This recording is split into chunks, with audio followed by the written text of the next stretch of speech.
Hello guys, welcome back to another video. If your writing board, battery writing board is not working anymore, let me tell you how to repair it.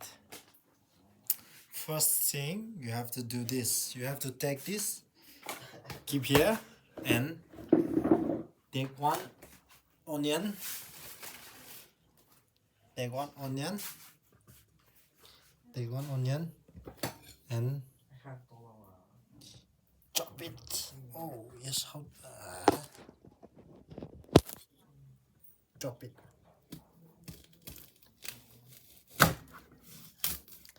Then this turn into chopping board. Then now,